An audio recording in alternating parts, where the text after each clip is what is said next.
本期节目我们来玩一下 Figma 系列的赛博朋克2077里的男 V， 包装是经典赛博朋克2077的黄色平面设计，合体四周展示了这次男 V 的各种造型包含了各种配件和玩法。相比虽然阉割但也丰富的游戏内容，玩具这次给的配件看起来挺少的。玩赏本体前，我要带大家优先看一下脸的这个特写，这个打印脸简直是一场灾难比起 SHF 美系人偶的脸还要拉胯。上半身整体是强尼特有的武士乐队夹克仿制复刻版，可惜武士乐队的 logo 被支架接孔给破坏了，而且依稀记得游戏里在暗处这个 logo 是会亮的。看到全身的肌肤，除了关节都有肤色的涂装，挺用心的。并且注意到成型肉色的关节是优化后的版本，有让轮廓变得更饱满。下半身长裤和鞋子我倒是记不清出处了，总之就是游戏里 V 的官方造型了，只是这个鞋带的白色涂装略显粗糙了一些。总体来说就是熟悉的男 V 经典造型，小配件缺了强尼的飞行员眼镜，除了这一点遗憾，整体这个人偶造型挺不错的。把玩起来脖梗是双段的，低头和仰头都可以做到，但幅度范围没有那么夸张，侧头也可以做到，基本满足需要吧。肩部平举可以到一个90度，而大臂是没有平转关节的，但是肩关节还是可以做到45度的前后平转，而且肩关节是双段的，这里的蝴蝶骨前伸范围很大，后摆稍差一些。而手肘比90度范围多一点，手腕则是自由度挺大的。上半身的夹克是一个软胶的形式，所以腰部前后摆动并不受影响，左右转动也是如此，虽然范围都不大，但玩起来挺自然。胯部关节可以轻微拉出大腿，只能拉一点点，而抬腿则有个90度，小腿随着膝盖可以反向移动一点范围，这是赛博机械腿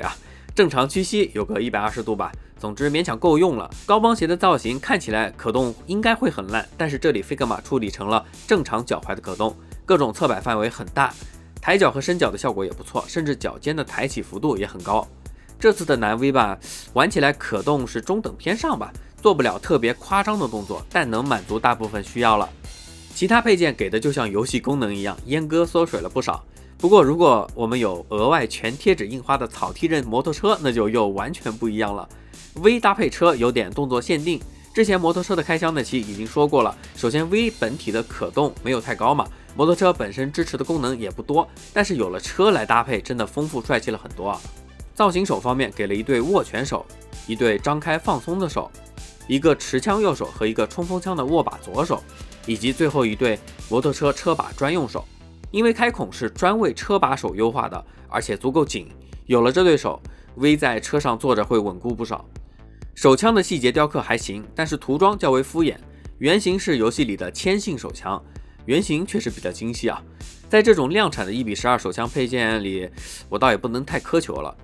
而冲锋枪则是一体的成型塑料色，看起来似乎是没有涂装的。原型呢是游戏里的萨拉托加，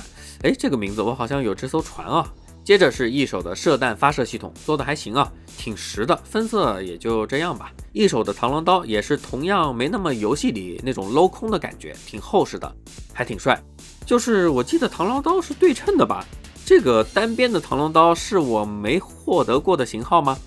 除了这些配件，套件还给了一个 Figma 的基础支架，我这次没有在旗舰店预定，所以错过了专属的特点支架。虽然游戏里阉割了骑乘载具时的射击功能，不过正因为是可动人偶玩具嘛，结合各种配件，我们就可以充分享受自由搭配的乐趣了。正因为没有支架不稳固， Figma 自带的支架也有一定局限性，所以动作没那么自然，但是这样能玩起来呢，我已经很开心了。